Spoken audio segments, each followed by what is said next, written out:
Ssentebe w'akakiiko k'ebyokulonda ka NRM Dr. Tanga akangudde ku ddoboozi ery'abanene mu kibiina abalowooza nti basobola okutiisatiisa akakiiko k'ebyokulonda okubalangirira ng'ate baawangulwa mu Kamyufu. Bino okubaawo kidiridde omubaka Theodore Ssekikubo ow'Emiyaga okugenda ku kitebe kya NRM okwemulugunya, era asanze Dr. Tanga ne komishona w'akakiiko kano William Kinobe bali mu lukuŋŋaana lwa bannamawulire era bw'atyo n'abalumiriza nga bwe bataamuyambanga obuwanguzi bwe bumunyagibwako. I'm a petitioner. I've requested for the dear forms we mwasinziira okulangirira lwashande. Dr. Tanga atabukidde Ssekikubo ne baminisita abaawangulwa bagamba nti bagenda batalaga emikutu gy'amawulire nga basiiga enzira akakiiko k'ebyokulonda n'abakakasa nti ne we banaakola batya abaawangulwa n'enkoona n'enywa. A minister who lost election in Namutumba has now gone wild.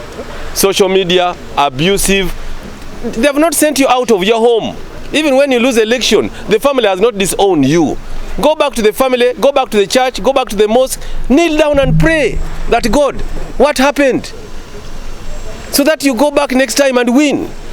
But you go with Tanga. I'm not going to back down under any pressure from any candidate. Wabula abawadde amagezi etanira akakiiko President era ssentebe w'ekibiina ke yataddewo okuwuliriza ensonga zaabwe baweeyo obujulizi. Any candidate who has participated in this election must follow the due process.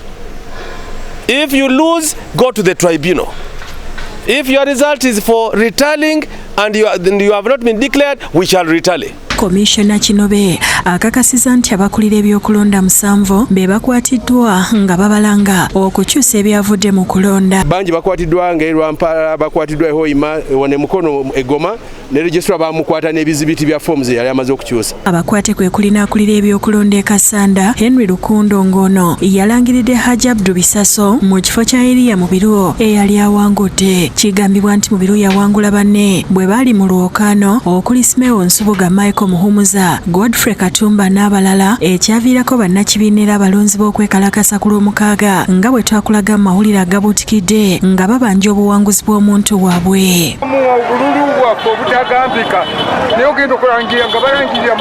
Abalala abalumiriza nti obuwanguzi bwabwe bwabbibwa kuliko Kevin Namutuwa eyeesimbawo ku kifo ky'omubaka omukyalo ow'e Buduuda, okwosaako Shafik Kadandize eyeesimbawo mu Makindye East nga bano ebyaliwo mu kalulu babinyumya babiddiŋŋana.